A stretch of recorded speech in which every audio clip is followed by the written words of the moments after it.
Everyone, this is your boy Feltouch here, and welcome back to another episode of the Blue Monday podcast. And this weekend, we've got a lot to talk about. So, of course, this weekend was the FA Cup fixture against Huddersfield Town.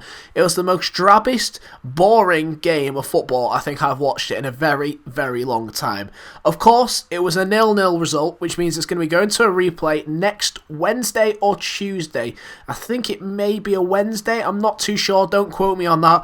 It's not this week. It's the week after the Champions League fixture against Monaco, and of course it will be a very, very big fixture, that one against Monaco. We're going to talk about that during today's episode, but first of all we'll talk about the Huddersfield game and also the results in this fixture.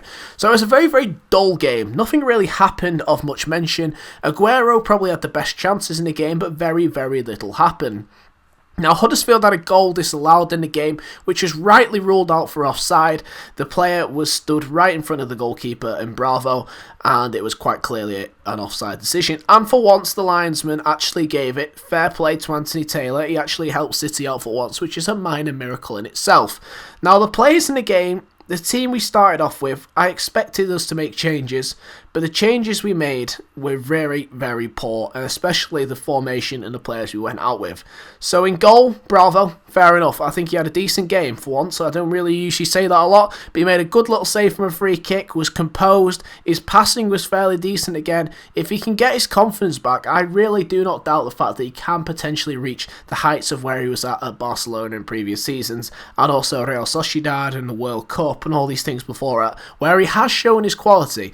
And he did show some glimpses of it the other day. I was fairly impressed with his performance in goal. The back four, I honestly can't really fault them at all. They didn't do too badly at all in the game. Kolarov was perhaps being a little bit too ridiculous in some of the decision making he was making, trying to nutmeg players and then they were getting booked, and some of the passing was a little bit suspect at times, but they still dealt with it quite well. John Stones and Otamendi didn't look troubled throughout the rest of the game. I have to say that they look fairly composed. Sometimes, though, the players were passing around too much around the back four, were lacking a lot of creativity when there was no Silva, Sterling, De Bruyne, Sane starting the game, and that really did affect us as the game went on. Now, the midfield was the biggest problem for me. Picking three players who all do the exact same thing is never really ever going to help out a team to win a game, despite playing against Huddersfield, which made 6 changes before the game. You would expect a City team with Delph, Fernandinho and Fernando midfield to overpower a team like Huddersfield, which aren't even playing their best team. They played Dean Whitehead in midfield. The guy's been around forever. He's one of those players where you think, Dean Whitehead, is he still playing? Really? I can't believe that. And he is. And he made us look average at times. I don't understand how. That midfield three, in paper, you'd think you should be able to brush aside the team we were playing against the other day.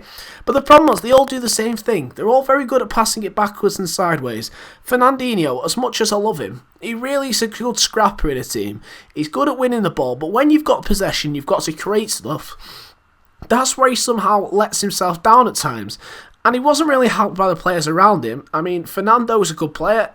In a big Champions League fixture, for example, away from home, I'd quite like to see Fernando starting games where he's just going to boss players around the midfield. That's where I like Fernando. Not against Huddersfield, where you're going to have 60% possession plus. You expect to have maybe a bit more of a creative player. I want to see Alex Garcia playing. I want to see him being able to get given a chance. I know he's a bit of a sideways player himself, but he's scored goals so far this season. Fernando hasn't.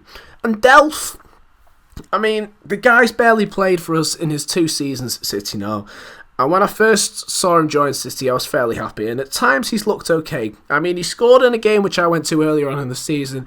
The game against the Romanian team, but I can't remember their name. And they've not really done much since. I mean, Delph has been injured. He's a constant injury.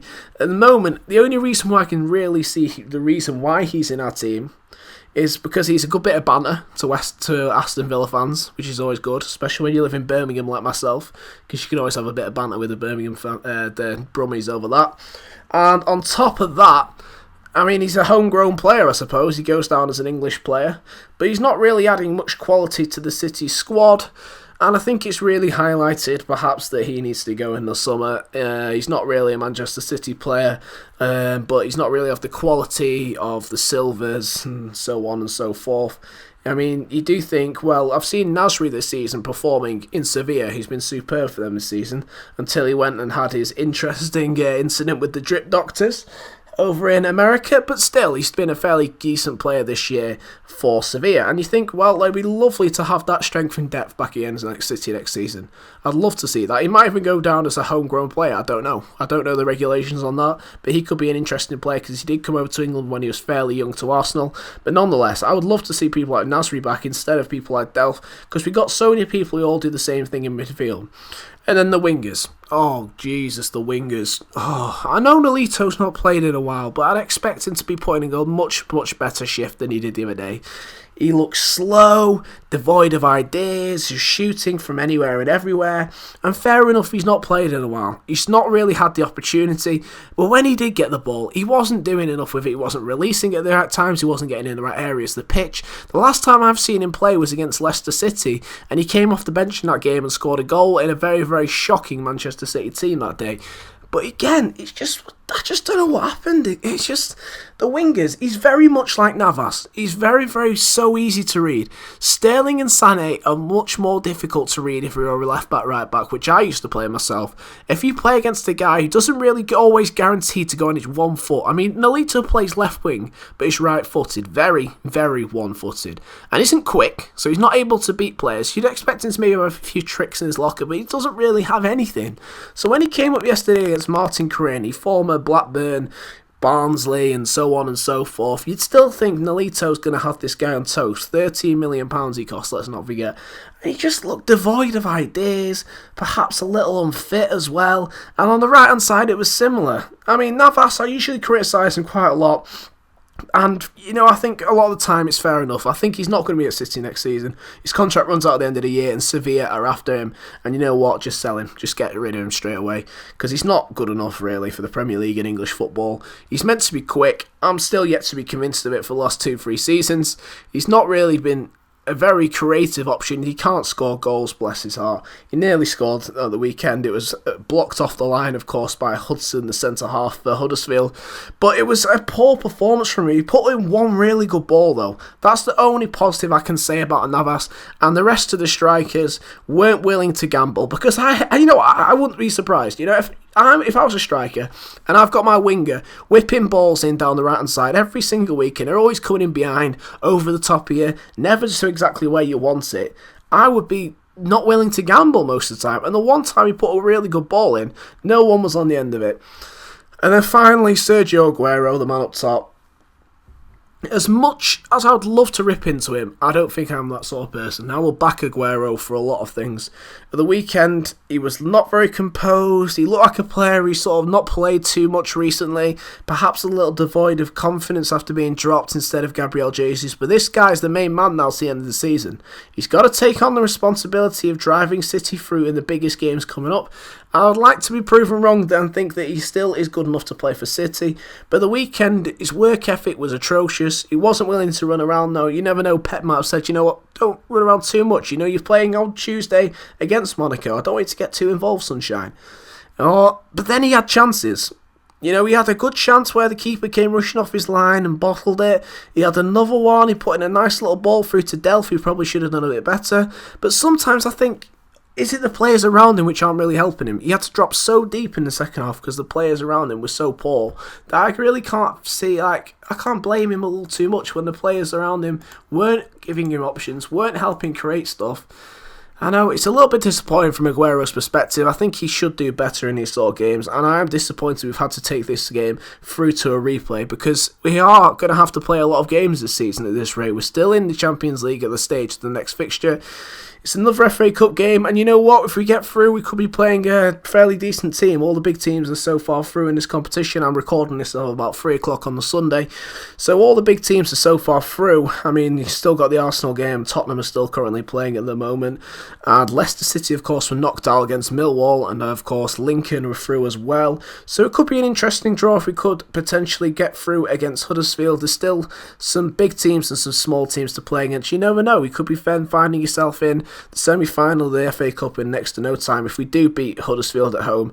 I'm a little bit disappointed with the Huddersfield result overall, because I'm just thinking that the players would have had a week and a half's rest, because of course this next Saturday, Sunday we don't have a game because Manchester United are in the League Cup final. well, and instead, the players would have had a nice long rest after this Monaco fixture, be incredibly fresh by the next time they come out in the Stoke City game, or the Sunderland game, sorry. But instead, no, that's not going to happen. So it's a little bit frustrating. They would have probably have liked a nice little mid-season break, but unfortunately it's not going to happen. I do think that Pep probably should have put out his strongest team, kept this good run of form going which we've been on recently, take the result, and then that's it. You've got a nice little break. Take players off at half-time, play your best team, take your main three men off at half-time or whatever, take the lead early doors. That's what my ambitions would be. He's put out a very strong squads in the previous rounds, so why not this game against Huddersfield? It's slightly strange in my opinion. But of course, as I've been saying, we've got this big fixture against Monaco, and now I'll move on to that discussion. So Monaco have had an extra day's rest for this fixture, which could, you never know, be helpful, but City have dropped most of their players at the weekend. Anyway, it'll be interesting to see who starts in goal for City, whether it be Bravo or Caballero, which I'll move on to. Monaco are in really good form, and there's lots to talk about that and their previous Champions League ambitions as well. So, as I said, Monaco at the weekend played on a Friday night. They played against Bastia, who aren't one of the better teams in the French league, and they drew 1-1. They did drop a number of their first-team players, made a few changes for that one in an away fixture, so obviously they've got some eyes on this big Champions League fixture. You never know, they may feel as though they can go all the way. And they do have a genuinely very, very good squad. All the time, City are linked to signing their players. Literally every other day of the week, I'm seeing things in the paper of City trying to buy their players. They've got a good keeper in Subasic, and they've also got a good substitute, strength and depth in De Sanctis. Defensively, Fabinho's been very, very good this season. They've also got Jemison, who's been pretty decent at the back. Benjamin Mendy. They've got a lot of good quality players. Kamil Glick, he's been around the block for a number of years, and at left back, right back, they've got a lot of quality in their side. They are a genuinely decent team, and I think that people perhaps don't give them as enough credit. Sidibe at left back, he's looked very good, and at the moment, they're top of the league. They're top of the league in their division. They've got a 3-point lead. They're unbeaten in 11 games. They drew against PSG recently. This is going to be a very, very difficult tie. For City fans, away from home, the fans who are going will love it. They'll absolutely love it. Small stadium. It's about 15,000 attendance for the away fixture, but of course we're playing at home, which perhaps gives the advantage to Monaco. In the past, you usually see a home tie in the second leg as being more of an advantage, and City have perhaps faltered in the respect in the past. So we are at a little bit disadvantaged because, of course, we finished second in our group to Barcelona, who got hammered 4-0 against PSG. So it could be a very, very enticing fixture. In their group, they beat Leverkusen, Spurs and CSKA to finishing top. So they've knocked out an English team and they battered Spurs at their own place. And they also picked up a decent result at Spurs. I'm fairly sure they drew at Wembley when they went to there this time this season. Going forward, they've got a lot of familiar faces in their team. They've got Falcao. We all know him. They've got this young lad Jermaine as well. He's been scoring goals all season for them. They've got a lot of good goal scorers in their side so far this year. I mean, Falcao's played 21 games this year. 5 off the bench as well, and scored 21 goals. Now, he wasn't in spectacular form when he's played in England, so you never know, that might help us out a little bit, but he's still been in very, very good form so far in this year's competition. They've got good wingers. Lamar is a very good young player. He's being touted as being a very, very good future player for them. He scored 10 goals so far this season as a left winger. They're very, very exciting young squad, and I think this is going to be a much tougher task than people perhaps believe. So we'll go into this game with our heads been knocked a little bit, confidence been knocked after the Huddersfield result, and we'll have to see how we get on in this one. I think that it'll be a lot tougher result than people perhaps expect, but we'll go ahead on Tuesday. We've had 1 day's less rest than them as they played on the Friday, as I previously explained. And not having Gabriel Jesus is perhaps a little bit of a knock. Yaya Toure, will he perhaps play midfield? Because he's not been involved in the Champions League so far, but he's now in the Champions League squad, of course. And also, we've got a couple of changes. Will we play wide players? Will we continue with Sterling on the right? Will we continue with Sané on the left? We've got the three in midfield, perhaps, of Silva, De Bruyne, or Yaya Toure. Or perhaps will Fernandinho play? Will he play at left back? Will he play at right back? Will he play in CDM? I don't know. Sanya's might be involved again. Of course, it looked like Kolarov picked up a knock the other day. I'm not sure whether he's not going to be able to play. Vincent Kompany appeared to have picked up an injury. I'm yet to hear any more news on that injury. He picked up an injury on the Friday prior to the Huddersfield game, as far as I believe, and we're yet to hear back on that injury. We're told it's not particularly serious, but I mean, how many injuries is Vincent Kompany going to pick up? It's getting a little bit frustrating at times. He is basically made of glass, it appears. It's just getting a little bit frustrating. I feel sorry for him. I really do, because I understand how much he wants to play for City, how much he loves the club, and I'd love to see him back involved, because he is our best defender, and if we can get him back, I will be absolutely delighted, but he's not going to be ready for this game on Tuesday, and we'll have to see. They are a very good team on the counter-attack, Monaco, and we'll have to be wary of that, because we do usually play a lot of possession football. It'll be an interesting game. I personally don't really know how this game's going to go. I usually make predictions on this podcast. Last week I predicted us to draw 1-1 against Huddersfield. I was right in a way because it was a 0-0 and we've gone to a replay. We'll have to see how we get on in the replay next week. Of course, we don't have a game on the Saturday or the Sunday because of Manchester United in the League Cup final, which we'll hope they get battered in, of course. Come on, you mighty Southampton. And we will be joined next week. Next Monday, we'll talk over the Monaco fixture, so make sure you tune in. Also, the Sunderland game at the weekend, which I am absolutely loving. I cannot wait for that fixture. So excited because I'm going to that one. I've got my ticket ready. I'm already booked my train. I'm off to Sunderland, fellas. So we'll get a vlog of that at some point for you guys to get up and enjoy. But that's all I've got time for today for you, everyone. Hopefully you have all enjoyed. Nobody who's joining me this week. Perhaps we'll get a different guest on than my brother at some point. If you guys got any recommendations, potential guests and something like that I could have on the show, we'll perhaps see in the future. But that's all we've got time for today on Blue Monday. Thank you for watching and listening. Remember, it's also available on SoundCloud as well as YouTube, so you can listen to it on the go. If you are listening to it on SoundCloud, thank you very much for listening. If you're watching on YouTube, thank you very much for watching. Arrivederci.